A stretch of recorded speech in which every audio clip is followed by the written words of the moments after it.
Are you ready to take your message, your business, and your life to the next level? Want to learn from someone with more than a decade of experience, training tens of thousands of people from all around the world? Hi, Cliff. This is Pauline from Auckland, New Zealand. John from Calgary, Alberta. Amy Porterfield. Michael Hyatt. Dan here from Dunedin, New Zealand. Ray Edwards. Mark Mason. Mike Stelzner. Pat from Smart Passive Income. It's Darren from Melbourne, Australia. Now is the time to live the life of your dreams and do the work you feel most called to do in the world. Welcome to the Cliff Ravenscraft Show. Here's your host, Cliff Ravenscraft. Let me ask you a question.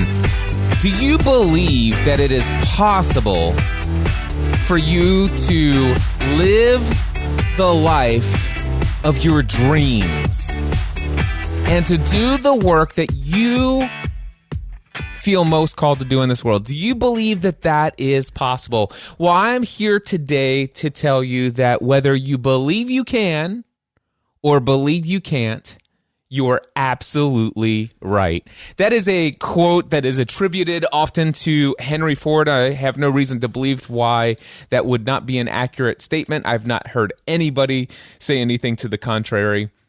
But I have heard that statement over and over again. And today I'm going to illustrate with a story from my own experience on how what you believe will determine your behavior in life. And specifically, it will change whether or not you are able to, in fact, live the life of your dreams. Do the work that gets you excited to get out of bed every single day. For example, right now, it is 10:32 a.m. on the eastern coast part of the United States on Sunday, January 26th, 2020. And I've been out of bed since, 6, 7 o'clock this morning. I have been doing something that years ago, if you would have told me, Cliff, you're going to get out of bed and first thing you're going to want to do in the morning is get up and read. And I've been reading, and then all of a sudden I'm like, wow, you know what? Something just occurred to me. I used to hate reading the way that I'm reading now. Actually, I used to hate reading altogether. At least I believed that I hated reading, and therefore, because I believed that I hated reading, I actually hated reading. All right. Where to go from here? Let me just tell you real quickly, we ought to be careful what we choose to believe. And here's a little quote from a book that I've recently read that supports a ton of other things I've read in a number of books about how our subconscious mind works. But I've been reading this book called The Wizard Within by Dr. A.M. Krasner. It is an introduction into the study of hypnotherapy. Anyway, he says this in the book. He says, the subconscious mind is a powerful servo mechanism, an uncritical, non-judgmental computer. It will accept as true any suggestion that is allowed to bypass the critical factor of the conscious mind to make interest. Why do I have such a hard time reading these particular words? Because I quoted this quote the other day and I got stuck right here as well.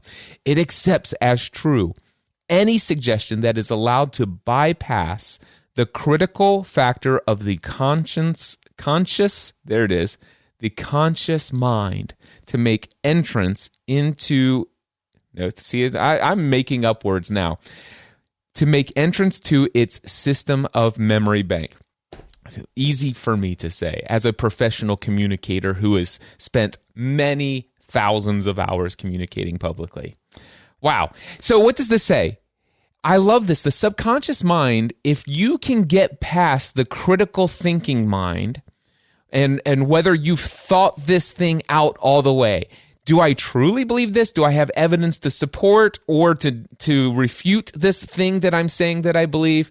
But if all of a sudden I just boom, I have an experience, even if that experience sometimes is one time, but certainly if I condition it or it's repeated a couple times, I might not critically analyze whether or not this is a fact. But all of a sudden, if I have something that happens and I suggest to myself that this is fact, this is truth, that boom, my subconscious mind says, oh, thank you. I'll take that and store it here, and I will operate the way you do life forever based upon what you just told me to be true. I don't care if it's true or not. The subconscious mind is in non-judgmental, non-critical, uncritical. It will not criticize what you just told it. It will just accept it to be true if you've allowed it to get to the subconscious mind. Now, when I say forever, I mean it's forever until you remove that from the memory banks and write it with something different. But we're not going to go there today.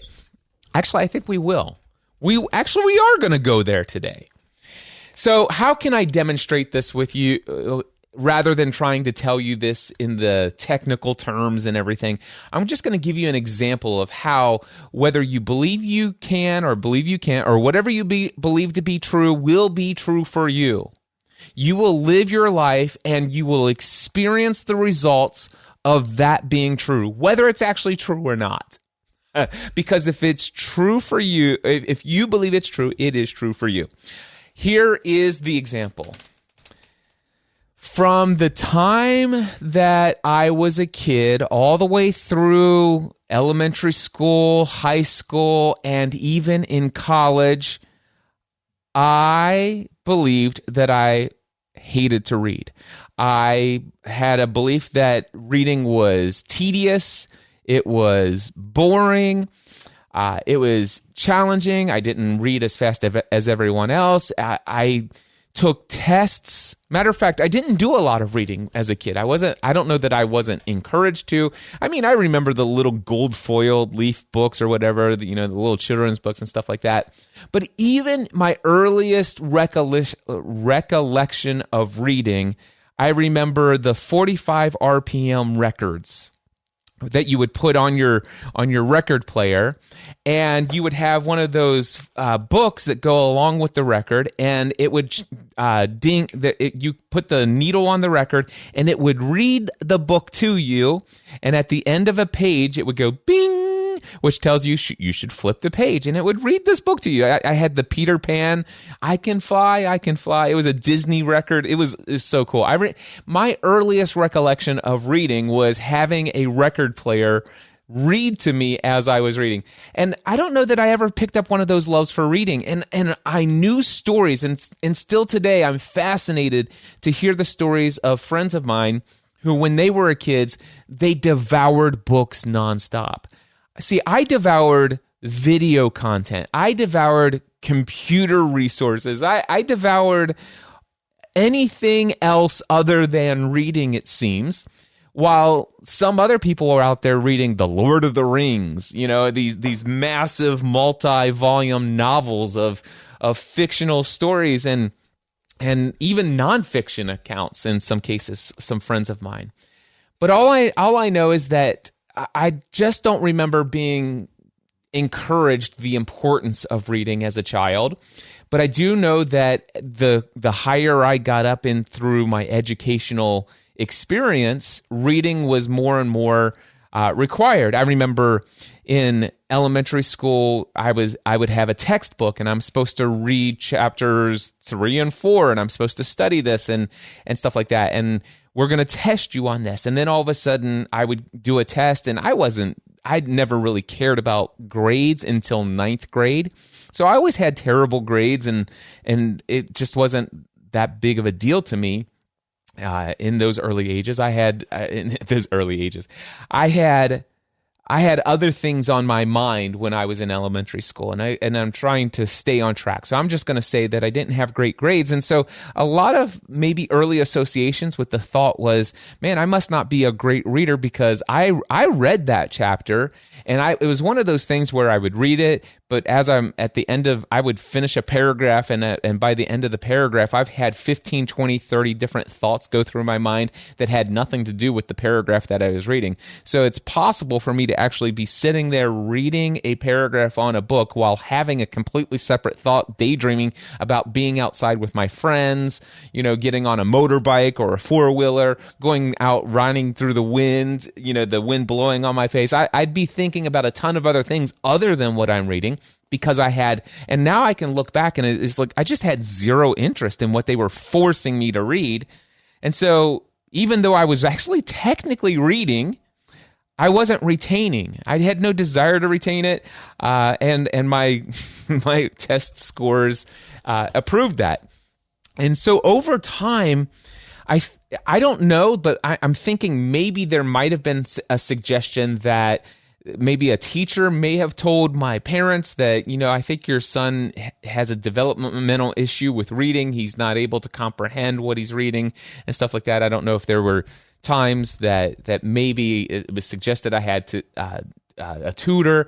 I sort of recall some of this. Some of this I may be mixing up with my ability to do math, which those of you who have been listening to or following my content for many years, you may recognize the fact that I've actually said several things, and I realize now I've admitted and confessed I am terrible at live math. I am not great at math, and I've actually hypnotized myself to believe, and I've suggested enough times that I'm terrible at math, that my subconscious mind has no reason for it to go to work and give me the answers that I need to even the simplest of math skills, because I've consistently told it over and over again, I suck at live math. And so therefore, I live that out. And I've done it for you guys many times. But this is about reading. So I remember high school literature. What do you call those courses? I think it was literature that they call it, but it was English literature, English lit. I think that's it.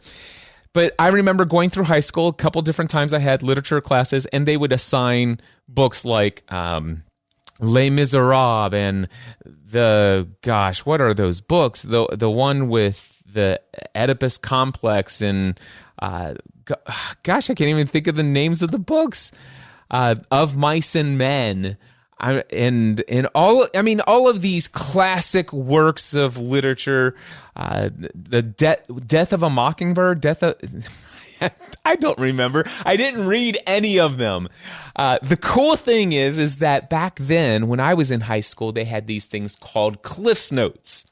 And so I don't think it was actually cheating because they were my notes, right? Yeah. Anyway, I would actually have an assignment to read a book, a classic piece of literature, and I would go and get one of these book summaries, and I would read the summary. And that would give me just barely what I needed to even get a decent score. Actually, that's not true, because when I actually was in high school, from 9th grade all the way through 12th grade, I actually had straight A's and B's, and actually getting a B was very rare for me. So if I'm not mistaken, I think I graduated with something like a 3.98 GPA. And that's all because of some other beliefs that I had and things of that nature.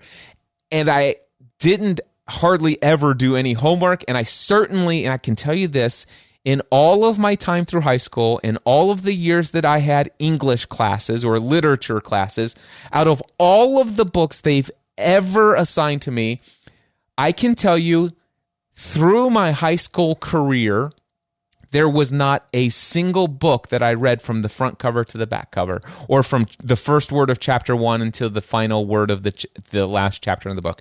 Not once ever in all of my high school, 4 years in high school, not once did I ever read a book from front cover to back cover. Now, I'm trying to think about, and I'm getting kind of old now, but in college, I don't think I actually ever read any books there either, from front cover to back cover. Now, don't get me wrong. In college, there were lots of books that I needed to read, and there were certainly a lot of textbooks that I needed to read. Psychology books, which, by the way, did awesome in psychology. History books did amazing in history. I was a history major for a good period of time, and I was a public communications and acting minor. I love communications and I love history. And I loved learning about things. I actually do love to learn. I just thought that I hated to read. So what I would do is I would actually just read what I needed to read to get by.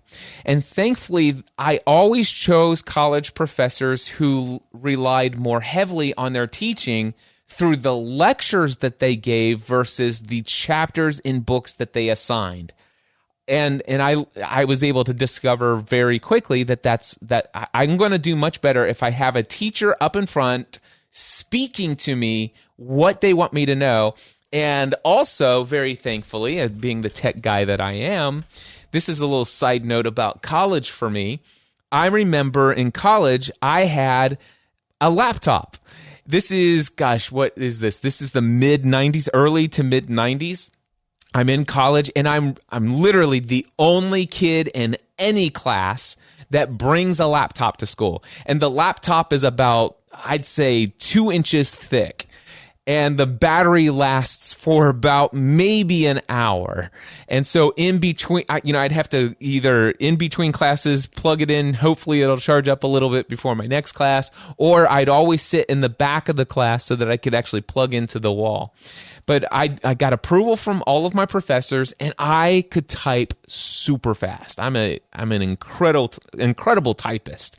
So what happened was my professor is giving his lecture up in the front of the room, and I'm literally typing every single word the man is speaking. Now, and without missing hardly any words whatsoever. I mean, literally transcribing word for word everything that he's speaking in front of the room. And then if he draws something on the chalkboard, yes, I was in college when they still had chalkboards. He would draw a diagram or an illustration on a chalkboard, and I have a notebook standing by, and I would draw that as well. And then I would go back to my dorm, and I would take a photo of what I had drawn. I would then convert that over into my computer, and then I would paste that into my notes so that my typed up notes and all of the diagrams, so much so that here's what happened. This is the way that I discovered that I learned, and this is what reinforced, like, reading is a total waste of time, because here's how I love to learn.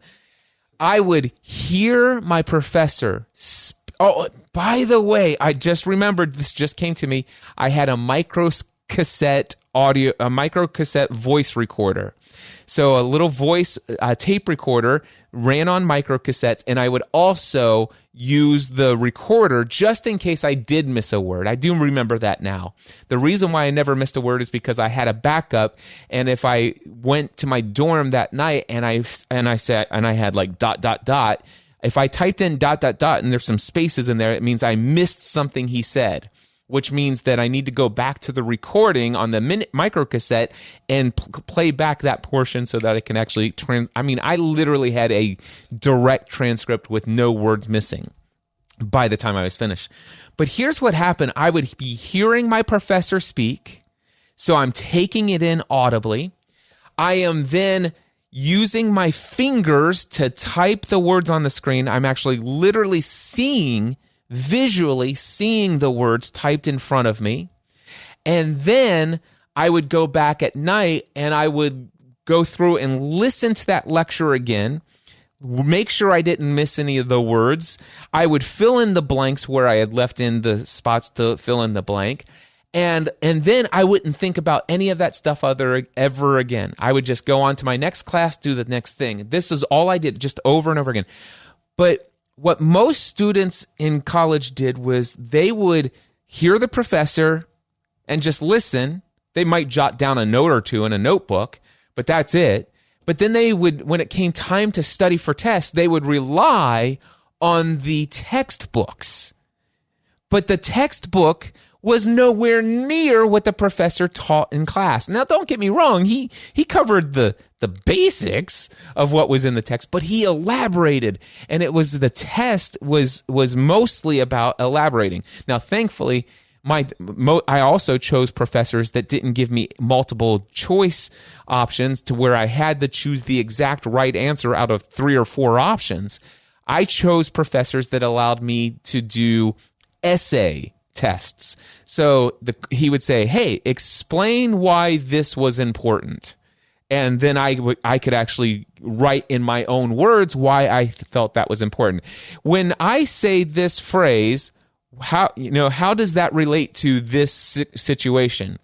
And all I can tell you is that I remember specifically, vividly, some of the illustrations he made on that board. I remember specifically some of the phrases he said, some of the jokes that Professor James Westheider said in college. And I just, and when I actually think about some of those things, I actually can think about the actual words on a screen that I typed. And then what would happen is right before it was time for an exam, it's midterm or final exam time, everybody's freaking out because they're like, oh my gosh, what chapters is this going to be on and all this other stuff.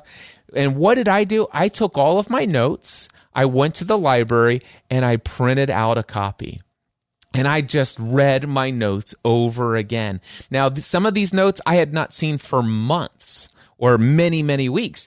But I would just go through my notes, and I would just, it's like, yeah, I remember that. Yeah, I remember that. Yeah, I remember that. And I'd go in the next day, and I'd have one of those composition books, and he's like, okay, here are your questions. And I would write out the question, and then I would start writing page after page of just things that I think about as it relates to the stories he told, and I'd just tell things in my own words.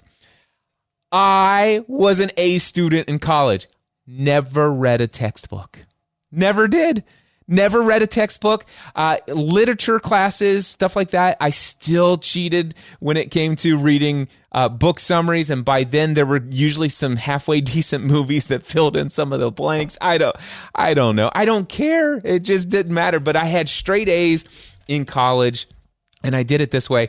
And I found that I could get through my educational experience and get straight A's, passing everything with flying colors, being the star student of the class. So much so, by the way, I was an early entrepreneur back then.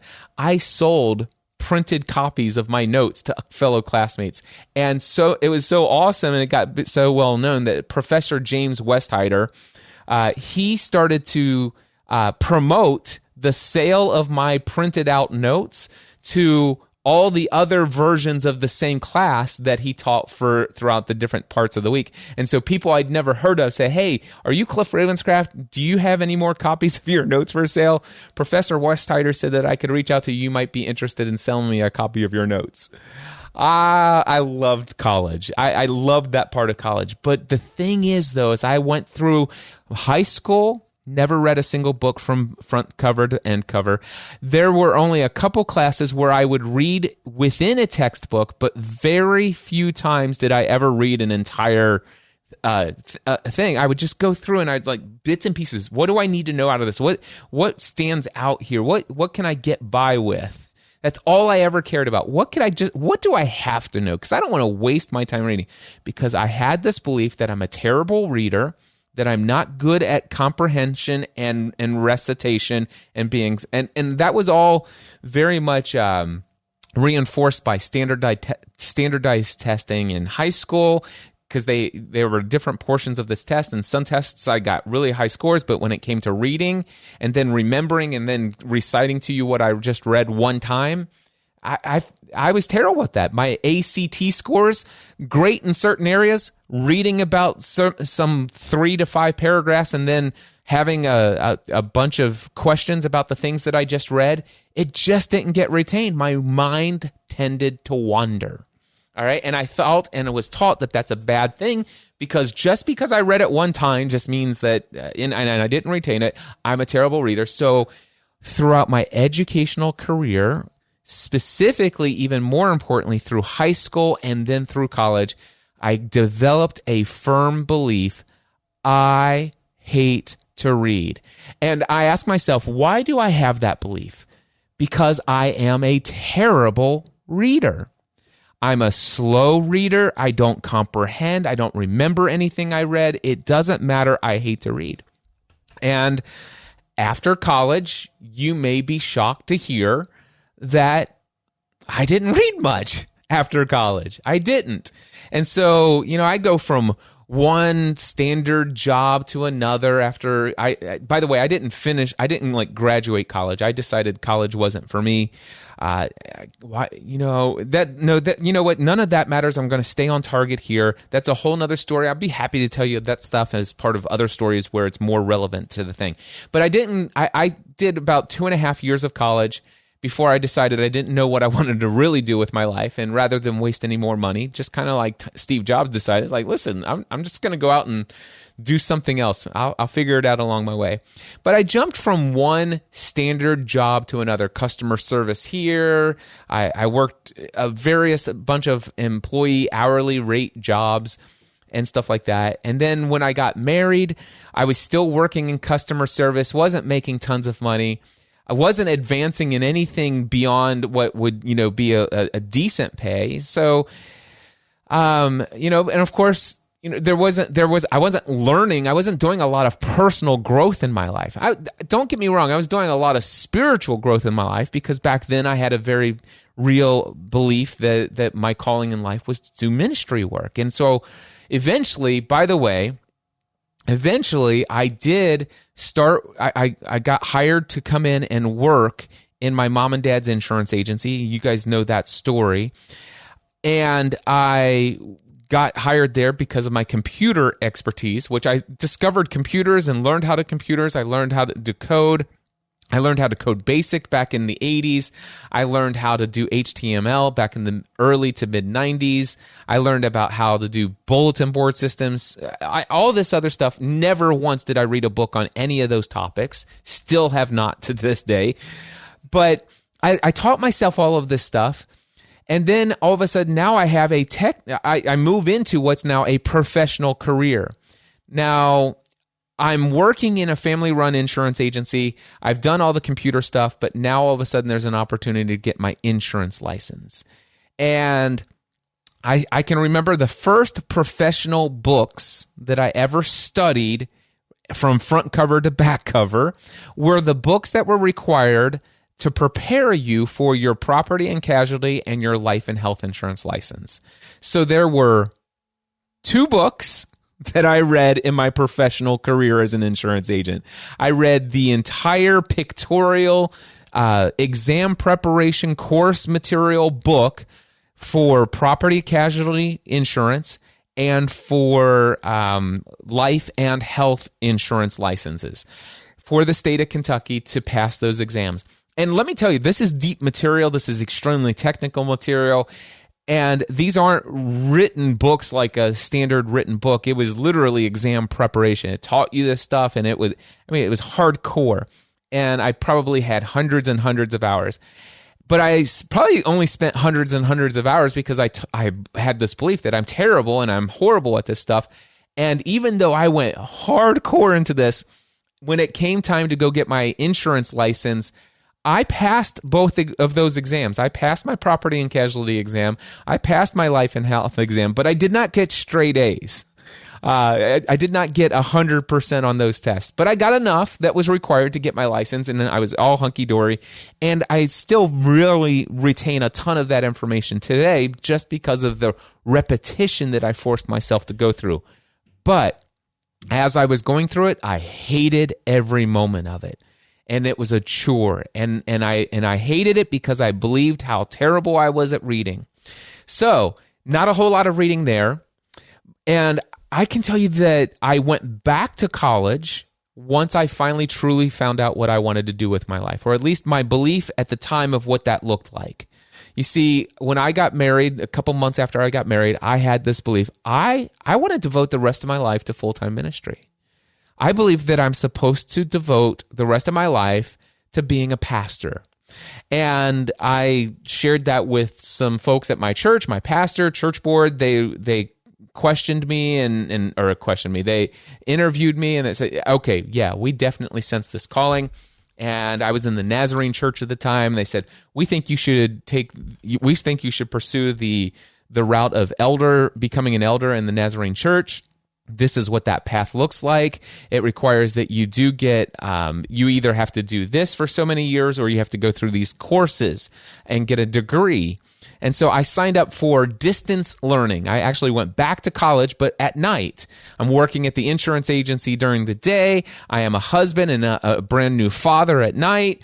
Actually all day I was a relatively new husband and a brand new father. And I've got all this stuff going on. And I'm studying at night to become this licensed minister in the Nazarene Church, and there are no lectures. There are 0 lectures. Distance learning, at least Nazarene Bible College, the years that I did it, you sign into an online classroom, and it's got your assignment. Get this book, this book, this book. Read chapters 1 through 8. Write a summary of chapters 1 through 8. And then your peers were going to it's like, I have to read. Oh my gosh. And so I think in college, for Nazarene Bible College, I believe I ended up reading about 7 books that are theologically based. And they were, out of the 7 books, maybe 3 of them were halfway interesting to me. The other ones were way not interesting to me. The 3 of them that were they had some merits, and it wasn't an extremely terrible experience, but I still believed how much I hated to read. And for the longest time, those were the last 3 books. Matter of fact, those 3 books at Nazarene. Is this possible? I think this is possible. And don't get me wrong. Listen, I'm 47 years old. All right, I'm 47 years old, and I have not taken time to evaluate, have I ever really read a book from front cover to back cover ever of my own free will without it being assigned to me and all this other stuff throughout my life? Is there anything that I'm missing? And just right now, nothing comes to mind. So I'm not saying that there's not some kind of hidden memory of a book that I read when I was a kid from front cover to... There was one book. Oh my gosh, it just came to me. There was one book. It was a book that I was in college, and I don't know how, it was called Mystery 101. Oh my gosh, this is coming, and I loved it. Oh my gosh, this is totally blowing everything out of the water. No, it doesn't. But I remember a book. that I read. I was in college, and I think it was like a young adult reader book. I don't know how I came across it. I do remember buying this book. I owned this book, and I read it. It was called Mystery 101, and it was it was a fictional story, which all of a sudden I was like, boom, I kind of like fiction.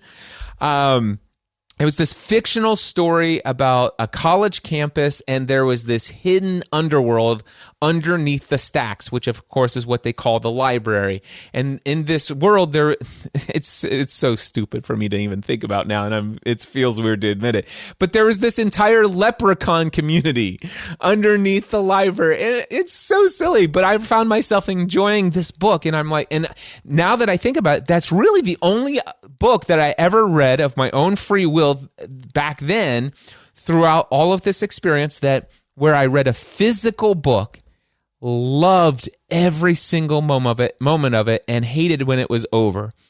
And there have been a couple times, now that I think about it, there's been a couple times in my adult life where I've gone to look for that book and I can't find it anywhere. Matter of fact, now that I think of it, maybe I'll go and see if I can find this. I'm pretty sure it was just called Mystery 101. It was about a college campus, library stacks, and an underground world. And I don't know if it was actually leprechauns or if it was midgets, and I don't know if that's a politically correct thing, but it was dwarves, small people, whatever. But I just remember this story. My apologies if I let out some kind of old conditioned word of midgets and that was offensive, but I don't mean it in an offensive way. It's just that's what was stored and associated for that period of time in my life. So anyway, one book. Okay, so I do know there was one book that I read of my own free will that I actually enjoyed. And I can't think of another. I really can't. And matter of fact, I remember that one so vividly now. I remember where I was when I read. This is incredible. It's coming back to me. But I remember it being such a big deal because it was the only book that I ever chose to read on my own, from front cover to back cover. So we go to Nazarene Bible College, and of course I did that for 2 years, got my district minister's license, boom, everything's cool. And then after that, I'm like, okay, no more books for me. I hate to read.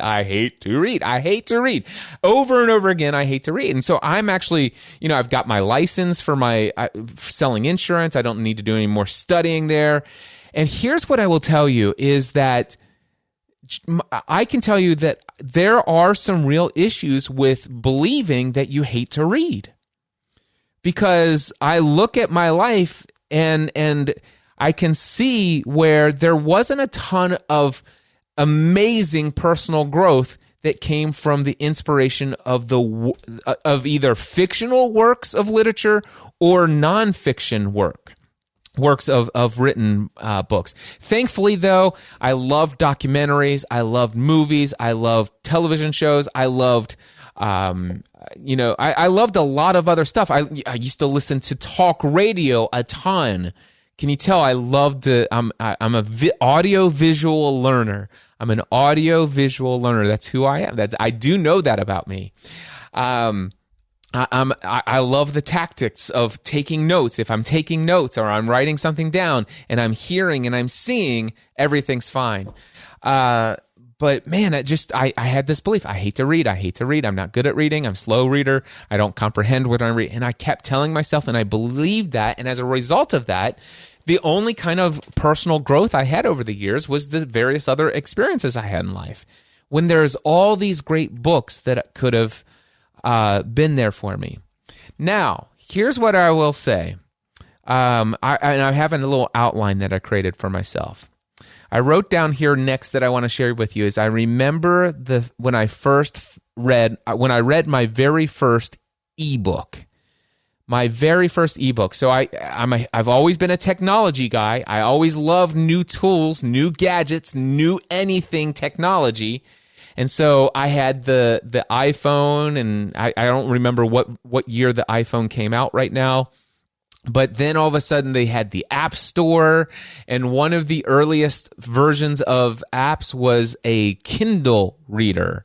That you could get a Kindle reader app for your iPhone. And I downloaded this, was it actually before the Kindle? You know what, now that I think about it, I don't know. No. It was on my iPhone. I do remember on the iPhone it was the Kindle app before I ever got a Kindle.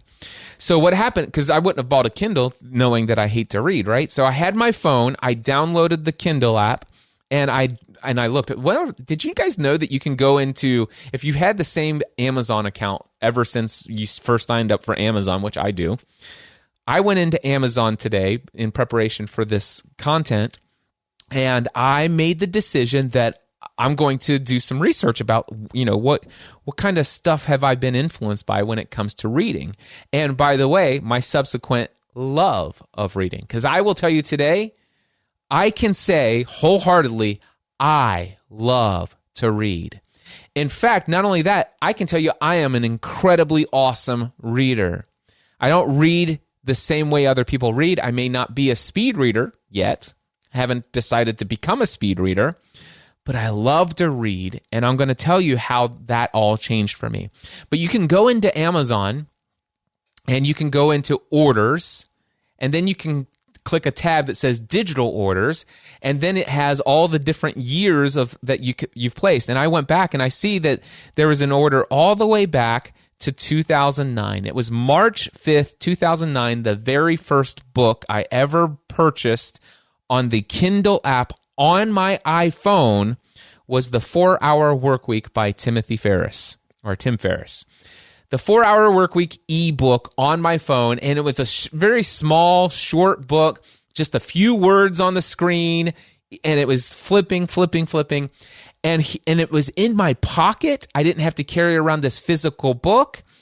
And it was so convenient. I'd be going to pick up my kids from school, and I'd be sitting in the line at the parking lot. I've got 15 minutes, and I would just sit there and flip through and read a couple of pages. Now, technically speaking, the screen was so small and the words were so big that a couple flicks of the screen, it's like 5 pages on the iPhone was like 1 page on a book, right? But I'd get 15, 20 pages in, and then all of a sudden I find myself, I'm at lunch and I'm standing in line, and I'm literally, I'm like reading this book throughout my day, and I'm like, I can't wait to read the next chapter. I can't read to what comes next in this book called The 4-Hour Workweek. And before I know it, it's like it's just like a couple of days. Well, first of all, I found that I loved it so much that I'm like, okay, I like this. I'm going to go look for some other books to read. And I purchased another book on March 5th, 2009 called The Practice of the Presence of God by Brother Lawrence. I had heard so many people talk about this book, but I'm like, I wonder if that's available in ebook. And it was, so I purchased it that day. So here's the thing. March 5th through March 13th, I read 2 books from front cover to back cover electronically. 2 books in just a few days. Oh my gosh. And I loved it. I finished the 4-hour work week and I finished the Practice of the Presence of God, and it was incredibly awesome. And by the way, I could highlight inside of the app, which was awesome, which made it super easy for me to then go and record content and talk about what I was learning. I remember today vividly where I was in certain places where I read certain sections of each of those books. And I remember creating content talking about what I learned, and I loved it. And then on March 13th, 2009, I bought The Shack in ebook by William Paul Young. Oh my gosh, did I love this book. It was a page turner. I was like everywhere I could be by myself, any moment of the day that was free, I was reading this book on my iPhone. Loved it. Of course, that book, I started having tons of conversations, lots of, just a lot of stuff going on about processing that. And I like dwelled on that for a while, at least a month, I know. And then on April 26, 2009, I purchased Think and Grow Rich by Napoleon Hill.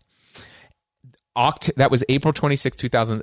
By this time, I have discovered, oh my gosh, I love to read. I just hate physical books. Boom. New belief established, replacing the old one. I now have discovered that I absolutely love to read, that I'm great at reading, but what I hate are physical books. And then all of a sudden I'm like, okay, here's why. I hate physical books because you can't carry them with you. I love the convenience. I have a device in my pocket. I can pull it out anywhere, everywhere, and I can just pick up where I left off. I love this device. I can't do that with a physical book. Highlighters. Even if I carried the physical book around, did I remember to bring my highlighter with me? You know, it's like, oh my gosh. And then all of a sudden it's like, wait, hey, I want to create a piece of content. Oh, where's the book? I left it at the office. Crap. Physical books equal pain. Physical books inconvenient. Physical books, too many words on the screen. Physical books, I hate physical books. Now all of a sudden I'm evaluating this. I don't hate to read. I just hate physical books. So now I've established a new distinction. I hate physical books. And I love ebooks. And the next thing you know, I see the Kindle devices coming out. And I bought every single Kindle device for years. Every ebook reader. And I'll never forget, this is back when ebook reader, the Kindle and the ebook readers, the electric ink papers. This is before they had backlights. So I actually went out and bought a actual book light, and I would be able to read at night on my Kindle. I'd take my Kindle everywhere, and I liked the Kindle device because it didn't distract me. And I had this belief like, oh, I get too distracted by my phone and all this other stuff. So I'm going to have this Kindle device. And also, I want to be able to read outside, and e-ink is super easy to read out. So there's all kinds of reasons why I convinced myself I need a Kindle reader. And I stopped reading ebooks on my phone for a while. There was more words on a page. All of a sudden, now I like more words on a page, right? But I still hate the physical stuff. Why? Well, I still have to bring my Kindle. It's a separate device. Yeah, but I have all of these books. And it's amazing the stories that we tell ourselves about what we love and we don't love, what we like, what we hate. Be careful about these things we tell ourselves. That's what I'm trying to communicate here. So I discovered that I love to read. All of a sudden now I'm an ebook junkie. I mean, my life began. This is when my love for reading was discovered. that all of a sudden I see a complete shift in the trajectory of my life. How is that possible? Well, it's my spiritual life, my marriage, my parenting, my business life, my professional life, all of that radically altered over this course. By the way, all of this is after this ebook stuff is all after I've left my career as an insurance agent. In March 5th, 2009, that's 3 months into the second year of full-time self-employment, which, by the way, January 2008, you guys have all heard this story before. I only made $11,000 net income my entire year of my first year in business. I didn't know what I was doing. I didn't know what I didn't know.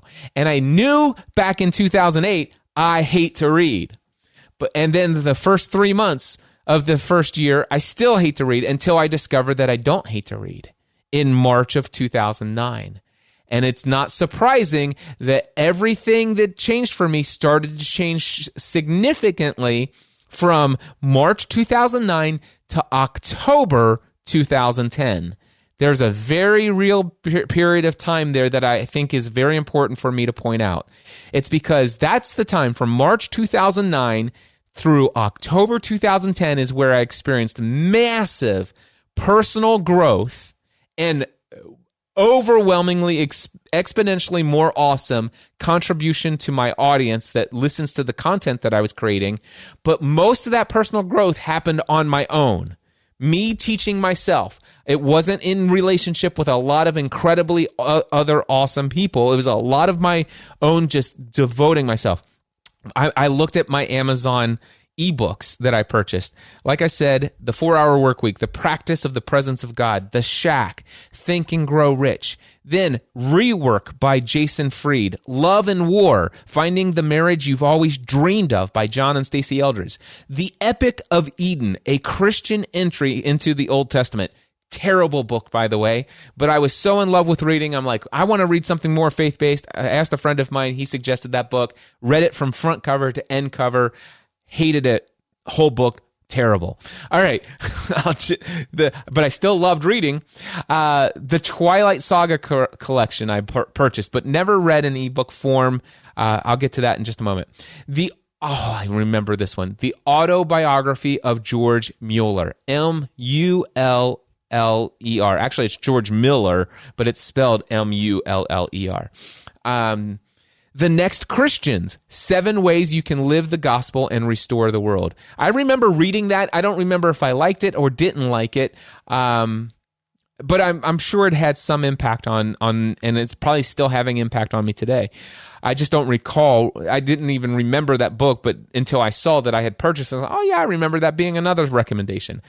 Redeeming Love by Francine Rivers. The Pursuit of God by A.W. Tozer. So You Don't Want to Go to Church Anymore by Wayne Jacobson and Dave Coleman. All Is Grace, a gift. That ebook was a gift from my friend David Foster, who has since passed away. But man, All Is Grace by Brennan Manning. The Secrets of the Millionaire Mind by T. Harv Eker. That one changed my life forever. Free the Dream, opening keynote address. You can get it today, mindsetanswerman.com/free. What I teach in that opening keynote address, I learned specifically from the opening chapters of T. Harv Eker's book, Secrets of the Millionaire Mind. Rich Dad, Poor Dad. Everybody talked about it. I read it. It was an influential book. I understood why everybody loved it. I hated it. I still hate it to this day. It reminds me of E-Myth by Michael E. Gerber. Another book, extremely powerful. I understand why everyone loves it, and I still hate it to this day. Both Rich Dad, Poor Dad, and E-Myth, they basically, in my mind, are lumped together. They're the same message. You need to build a business with an exit strategy in mind. You need to invest in blah, blah, blah, and all this stuff. And there's still some caveats. There are still some principles in there that I know that I should love, for me to truly succeed in some of the things that I feel are a part of my future, I will need to implement. But there's still some overall messaging in both of those books that I absolutely despise and I've fought against. But again, It's important to put your what do you believe in check. And I realize I still have some beliefs there. They may even be considered limiting beliefs that I will probably come back and evaluate at some point. But I remember Rich Dad. 3 Free Sins is a book by Steve Brown. Incredible book. If you want to hear one of the best pieces of content I've ever produced in my life, one of the pieces of content I'm most proud of, go to gspn.tv/3 Free Sins, all spelled out. THREE free, FREESINS. 3 Free Sins. gspn.tv/3 Free Sins. Incredible. All right. The Hunger Games, which I don't think I ever read in ebook format, but I did buy them. I'll get back to that with the Twilight Saga in just a moment. Then there was EntreLeadership. Actually, you know what? I got out of here. It was All Is Grace, Rich Dad, 3 Free Sins, and so many more. Okay, so actually, 3 Free Sins was the last ebook that I meant to mention here, because then there was the discovery of audiobooks, and this started in late 2009. So I had purchased the Twilight Saga books. But for whatever reason, at the time, I was having a challenge reading a fiction book. I think it was just more about the fact that I was addicted to personal growth at the time. And as a result of that, I'm like, ain't nobody got time for fiction. All right, I maybe that's what was going on. But I went to the library and I noticed that they had the CD sets of the audiobook of the Twilight Saga series. And then I'm like, okay, well, I can actually I can borrow those from the library. I took the CDs, I burned them to MP3s, and actually, you know what? And I realized then that some of those didn't work, and then I remember I actually bought the iTunes versions of the audiobooks of that. So I listened to an audiobook of Twilight, and then is it New Moon, and then Eclipse, and then Breaking Dawn. By the way, there are a few Twilight fans that are in our household. They've all moved on in life. I am still the biggest Twilight fan in our household. Stephanie and I, if you didn't know this, years ago, we did the Twilight Saga podcast. You can go check it out, twilightsagapodcast.com. twilightsagapodcast.com. Which, by the way, there's a story actually about how that podcast led us to then the Hunger Games, which I also listened to in audiobook format. But that's when I discovered Audible at that time.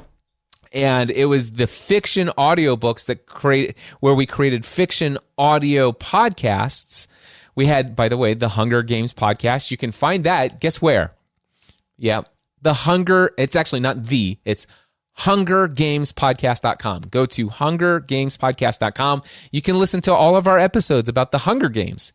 And it was the Hunger Games podcast that ultimately led to one particular listener sending us a voluntary contribution, a donation for the content, to say thank you for the content, for $12,000. And you can see that letter that accompanied the check for $12,000 at gspn.tv/check. gspn.tv/check. All right. So anyway, I discover audiobooks. After going through that, and then all of a sudden I discover Audible in 2010. Of course, I heard about Audible before then, but I'm like, man, I really like this. So the first Audible purchase I made was How to Win Friends and Influence People. That was on January 11th, 2009. I remember where I was on what road trip when I listened to the audiobook of that. By the way, the narration of it, absolutely terrible. The voice of the author who read it it's just not enjoyable to listen to at all. But the content was so powerful that I'm like, heck yeah. And then right after that, I purchased the book The Tipping Point by Malcolm Gladwell. And Malcolm Gladwell read and narrated the book. It was pretty decent. It was entertaining enough. But I found that I wasn't actually picking up a lot of the meat of what he was saying, because I would be hearing him, but my mind would go off with tangents of what I think as it relates to that a little bit here and there. It's kind of like I felt like I need to go back and listen to that again, but never did. So I move on. I went on to The Accidental Billionaires by Ben Mezrich. Anyway, this is the story of Facebook, how Facebook was formed. And I think the movie The Social Network was based upon the story of the Accidental Billionaires. There's a lot more details inside of the Accidental Billionaires that tells the story of the founding of Facebook. And I remember hearing this, but because it was told almost as a fictional story, and some of it is actually just Mark Zuckerberg did not contribute to the story, so it's a retelling. But it was very much story format versus here's information I'm sharing with you. So it actually read like a fiction story. It read like a story, and I loved it. Then there was Lynchpin by Seth Godin. And Seth Godin is an enjoyable person to listen to, and he actually narrated it his own book. But once again, Lynchpin was a book where, man, I listened to the entire audiobook from the beginning to end, and I feel like I really picked up about 20 or 30% of it. I'm going to have to go back and listen to this again. I never did.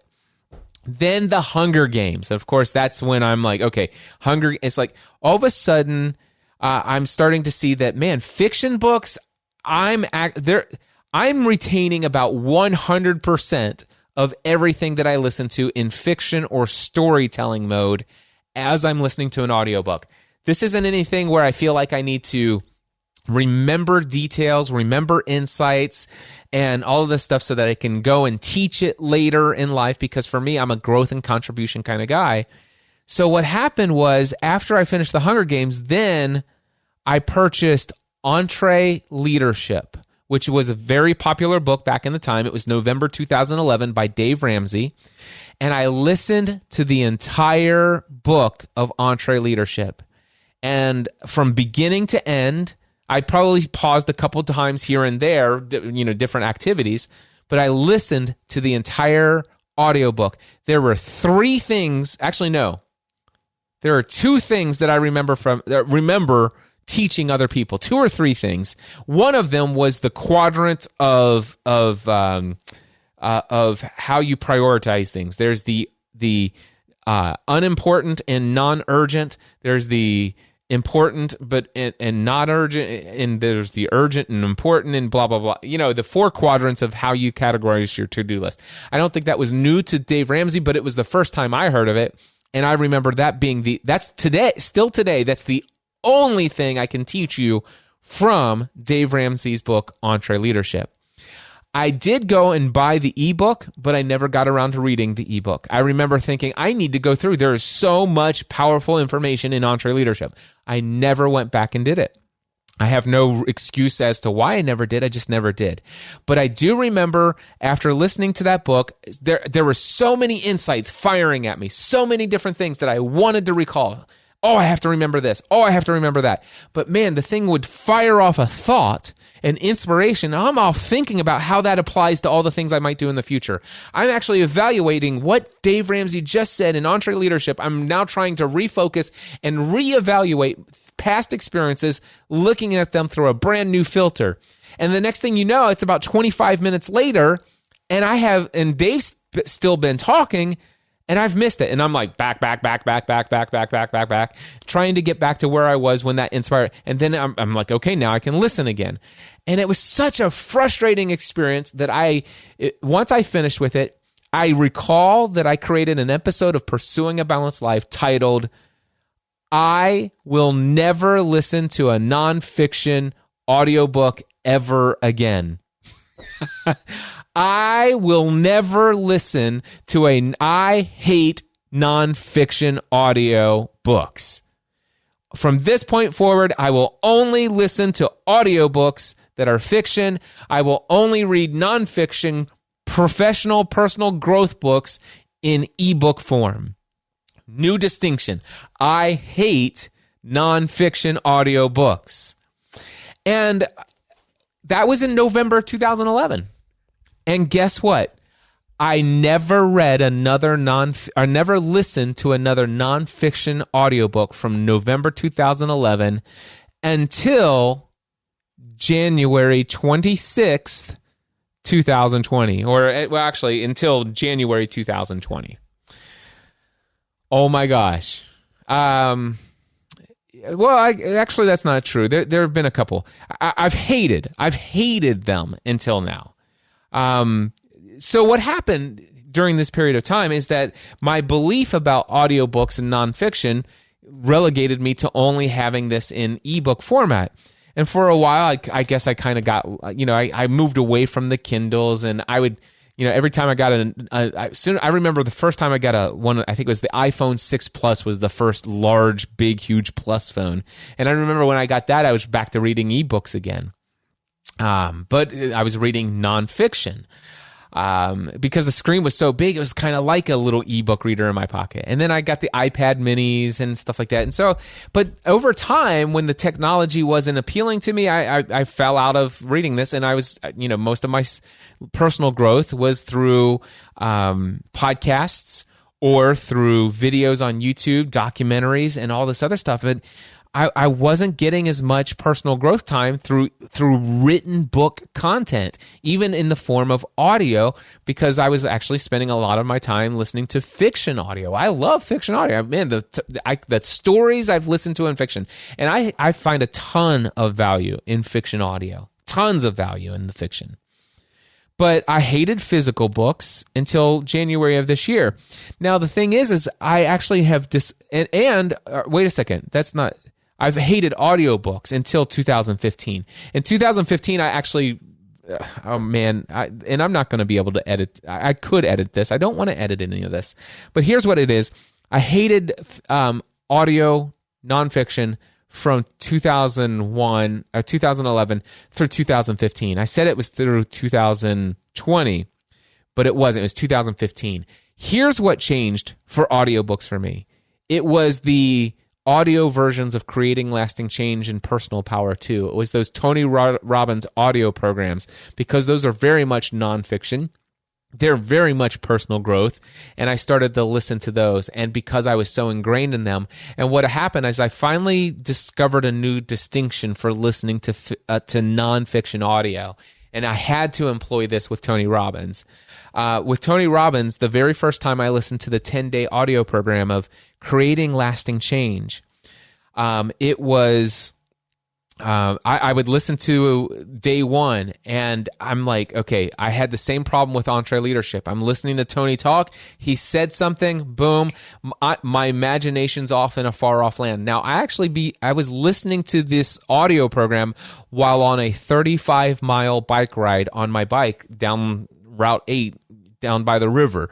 I was literally on my bike listening to this audiobook. So I couldn't sit there and go back to where the last time and so what I did is I just said, you know what? I'm just going to listen to this and just let it flow over me. I'm just going to just absorb what I can. And if I only get 3 insights out of the entire 10-day audio program, no problem at all. And so for 10 days, I went on approximately 10 different bike rides for an hour or more each, and I listened to all of Creating Lasting Change, and I only picked up about 15% of what was being shared in that program. But man, it was radical, that stuff that I was learning.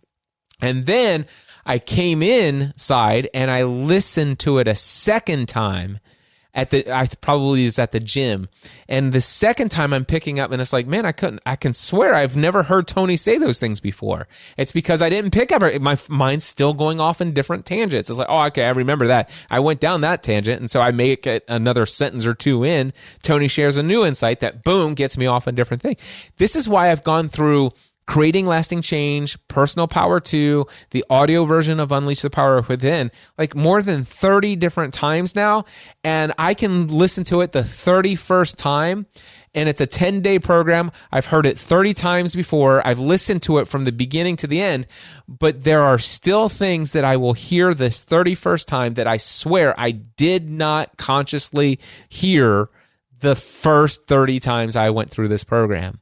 Because I've learned that I don't need to pick up every single insight from every book the first time through. even if it's the only time through?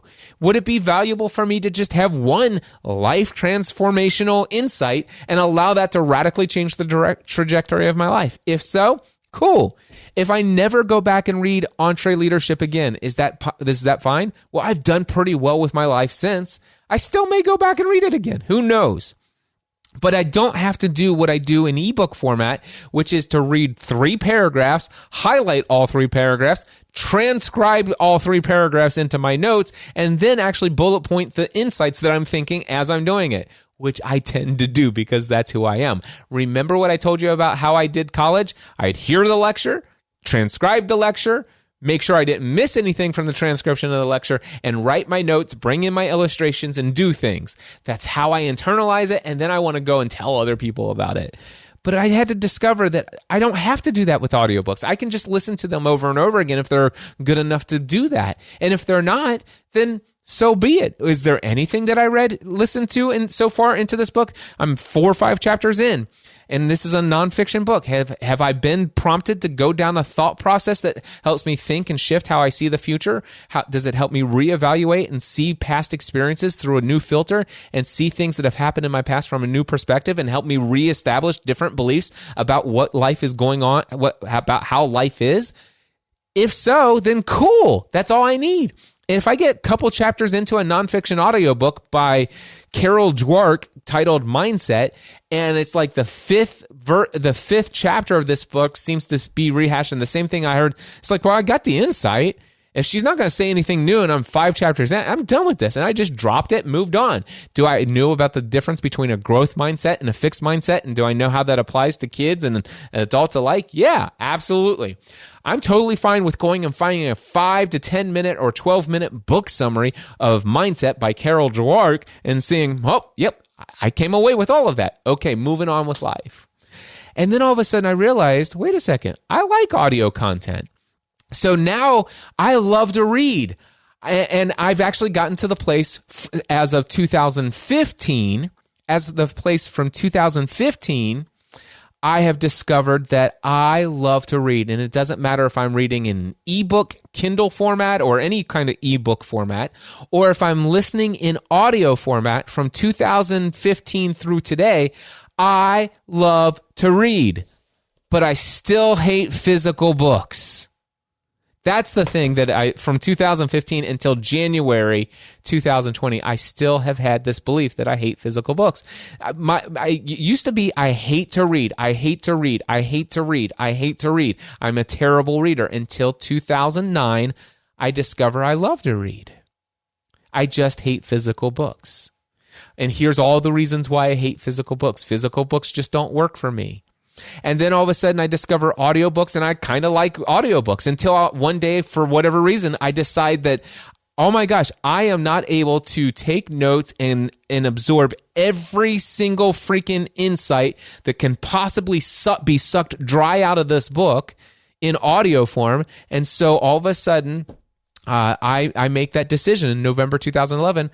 I hate audiobooks in nonfiction until I discover in 2015 I can change my belief about about the way the world ought to be when it comes to how much content you absorb from an audiobook and how you absorb content. And you can come back. If it's really great, you'll come back and listen to it 3 or 4 more times. You might actually listen to it 5 times, then go buy the ebook and highlight the heck out of it. And then all of a sudden what happened was in July of last year, I had the audiobook of The Prosperous Coach by Rich Litvin and Steve Chandler, and I'm reading it or listening to it, and I listen to it again, and I listen to it again, and I'm like, okay, I want to highlight the heck out of this. Is there an ebook version? No. Oh my gosh, there's no Kindle version of this book. So I went and bought the physical copy. And I highlighted the heck out of it because it was the only thing. But man, it's still, I'm like, but I hate this. I can't believe, oh my gosh, I have a physical. And I mean, it's such a big deal. This book has always been on my desk. I hold it up all the time. It's The Prosperous Coach. It's probably it's clever that they did this. It's a good thing they don't have an ebook. Do you know how many times I've held up this book, The Prosperous Coach, up on camera over and over again? I hold it up because I love that book. And I actually love this physical book. But you know what? I still haven't finished going all the way through and finished highlighting and sucking everything out of it that I can. Why? because I still believed, even in July of last year and August of last year and September of last year and October, November, and December of 2019, I still believed I hated physical books. Let me tell you what this means. When you believe that you hate, when I believe that I hate physical books, this is what happens. I have stacks and stacks of books from friends of mine, Michael Hyatt, Ray Edwards, Dan Miller, and so many other people. I have so many physical books that people gave me. And some of them, like, Cliff, man, the conversation we have, here's a book I really believe you should read. I highly recommend this book to you. And what happens is the next couple days, front door, there's a package, and it's a physical book. All right? And do you know what I do? I look at it, and I'm like, oh, cool. And if it is a book that actually does intrigue me, I'll look at the front cover, I'll look at the description, I'm like, I'll look at the chapters. Like, man, that looks really interesting. But I hate physical books. So guess what I do? First thing I do, as soon as somebody gifts me a physical book, I would go to Audible first, because I have learned I do prefer audiobooks as long as the narrator doesn't suck. Just saying. The narrator's got to be halfway decent. If the narrator is horrible in the sample, then I may actually then say, okay, well, by the way, if it's in Audible and the narrator's pretty decent, then I will actually buy the audible version of the physical book that somebody just gave me. So, by the way, if anything, up until now, if you've ever sent me a physical book, it's never been read. It's never, the spine has never really been cracked open. But if it was a really great recommendation and something that I really valued, I did go and get the Audible version, as long as the narration was good. If the narration wasn't good and I still felt like it was a good book recommendation and I desperately want to read it, then I would go see if there's a Kindle version. If there's a Kindle version, then I would buy it. If there wasn't a Kindle version, like E-Myth Revisited, I would then go to Apple Books and see if it was there. And I guess I'd have to go to a secondary ebook reader app on my phone or whatever, and I would get it there. But man, if the only option is available to me is the physical book, up until recently, until January 2020, I hate physical books. Until this book came in, The Wizard Within. And I talked about this in a recent piece of content that I created about hypnotherapy and Date Weekend.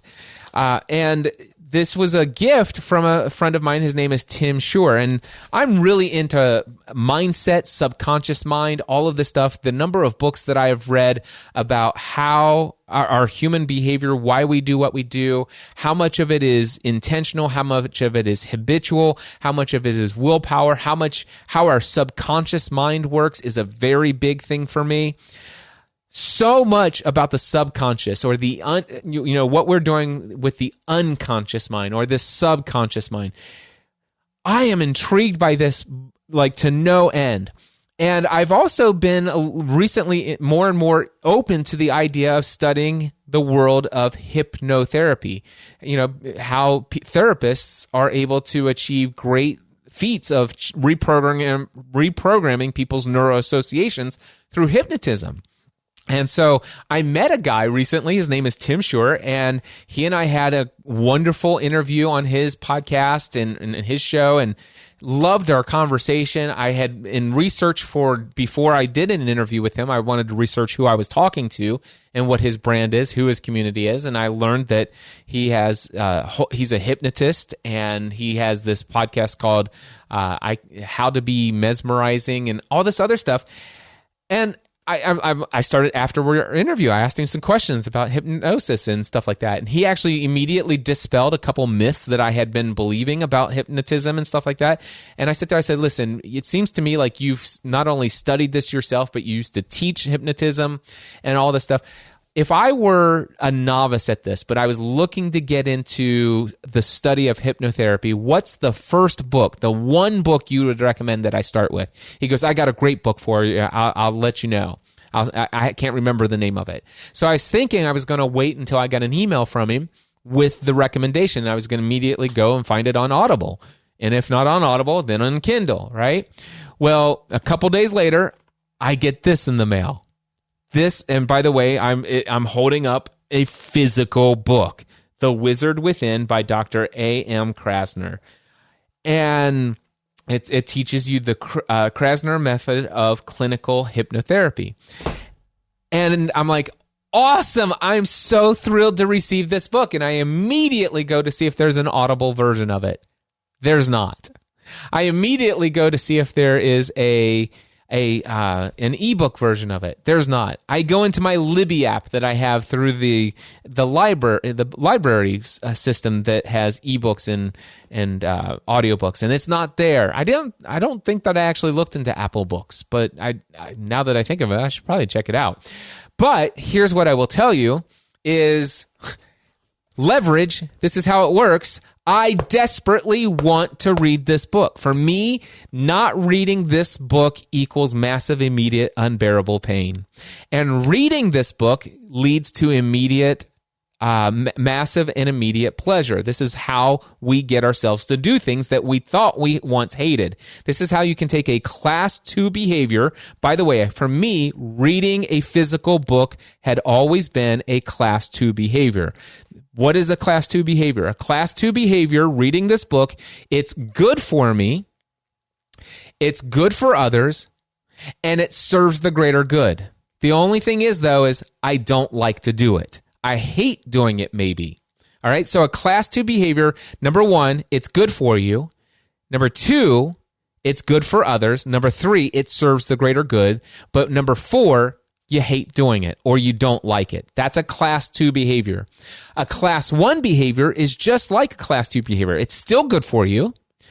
It's still good for others, and it still serves the greater good. But the difference is in a class 4 behavior, the fourth element is you actually like it. You love it. And how do you go from a class 2 to a class 1? Leverage. How do I, and by the way, I can tell you right now, I love physical books. Oh my gosh. I love reading, and I love books in audio format. I love books in ebook format, and I have discovered a love for the physical book. So much so that I'm like, okay, well, I want to be able to read in bed without keeping Stephanie awake, and I want to be able to, do I get myself a lamp and stuff like that? I went out and bought myself a book lamp.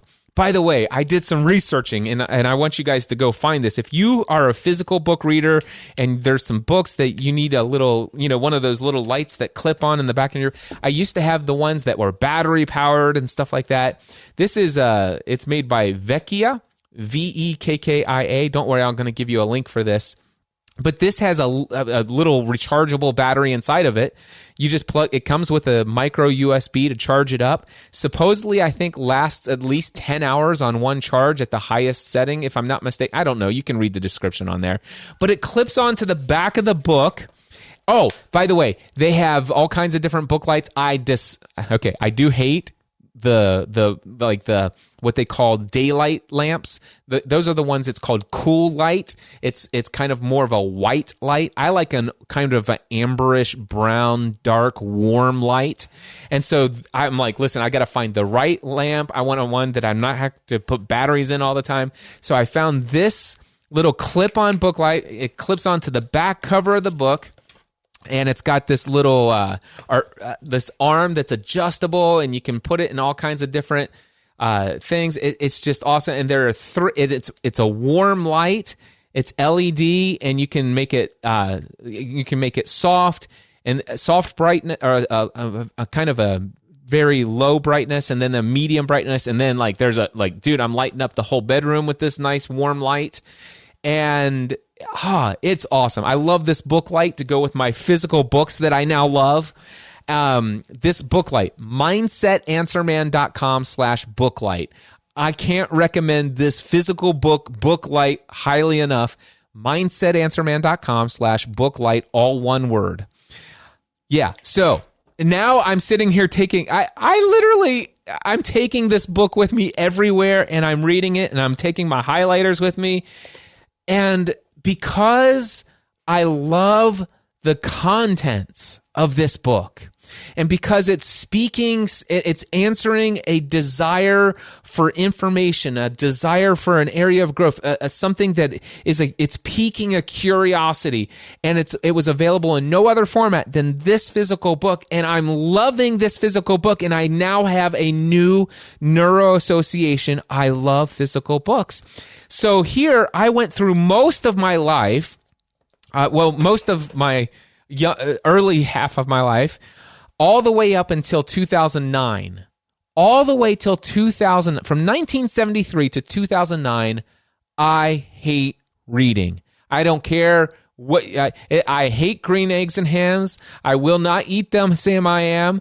I will not eat them in a car. I will not eat them in a bar. I don't know. Whatever. I don't think that they had a bar in green eggs and ham. But I hated to read. And because I hated to read, I never read. And because I told myself, I believe I hate to read, I actually was a terrible reader. I believed I was a terrible reader, and therefore I read in a terrible way. The subconscious mind is a powerful servo mechanism. It's uncritical. It's non-judgmental. It will not criticize what you tell it. It will not judge what you tell it. If you tell it without critically thinking through whether or not this is a real, genuine statement, without critically analyzing it from various multiple perspectives, if you tell yourself you hate to read, it is true for you. If you tell yourself you can't read, it's true for you. If you tell yourself you can't read and understand and comprehend and remember anything, it's true for you. You tell yourself you hate physical books and you only like ebooks and you don't like nonfiction and audio. It's true for you. And all of these things that I've told you, I've shared all of this to tell you that thankfully, I found some form at various points in time where I actually like to read. But now, guess what? Now that I've discovered that not only do I love to read, I love to read no matter what format. I can read I can listen to an audiobook. Doesn't matter if it's fiction, nonfiction. Does not matter at all. I can love to read an ebook. And today I can tell you that I can pick up a physical book and love it just as much. And because now I have eliminated the belief that I don't like to read, I can't read, I'm not good at reading, I have benefited so much. I look at my life from 2009 to where it is today. And specifically, I talked about all the way up until October 2010. That, by the way, is when I first started to participate in a mastermind group. And there's a whole lot more about the hockey stick of the exponential growth and success in my life that goes on top of reading. You put a love for reading and personal growth and contribution, and then put on top of that, raising your expectation of your peer group. Oh my gosh, through a mastermind, wow. Incredible stuff. But I want to tell you, my life has radically changed already from going from I don't like to read to I can read an ebook. I love to read ebooks. I love ebooks. I love audiobooks. And then getting back to the fact that I love all audiobooks, or at least all audiobook form for any kind of format of a book that interests me. And then as long as the book interests me, I also love physical books. And this sounds crazy, but a thought went through my mind. I wonder if I should go and buy a physical book of every book, ebook and audiobook I've ever read or listened to that has had a profound amount of impact on me, and just start creating a library of physical books. What a crazy, silly thought that is. I don't know that I'll ever go through it, but let me say what I want to say. I know this is an insanely long piece of content. Let me tell you, this is the kind of content that I felt led to create today. Long, short, doesn't matter. The whole thing is be careful about what you choose to believe. Be careful about the stories you tell yourself. If you tell yourself that you can't do live math, you'll never be able to do the simplest of equations. You consistently tell your subconscious mind that you hate to read, that you can't comprehend, you never remember anything, blah, blah, blah. You tell yourself that, you're going to live that out. If you tell yourself, listen, I can't go to sleep at night. I'm a major insomniac. I've had this problem for years. Now, some people may have some neurological conditions that cause this, but there are some people that the reason why you don't sleep is because, well, believe, you've convinced yourself. You've created a very strong suggestion to your subconscious mind that bypassed the critical thinking about through everything about whether or not why this may or may not be true for you. You've just accepted it as true. You've told your subconscious mind, and your body then responds. The subconscious mind is a powerful servo mechanism, an uncritical, non-judgmental computer. It accepts as true any suggestion that is allowed to bypass the critical factor of the conscious mind to make entrance into its system of memory bank. And by the way, just as I was reading that, I was consciously saying to myself, I can read that entire statement without messing up. And I did it because I believed that I could. This, my friends, is the power of belief. And I love what this book, this is a direct quote from The Wizard Within. Remember this: we always act and feel and perform according to what we imagine and believe to be true about ourselves and our surroundings. Tony Robbins said it this way: the greatest force in all human personality is the fact that we must remain true to who we believe we are. We will always act in accordance to what we believe about ourselves. With that, my friends, I want to encourage you to take what you believe to the next level. Mindset and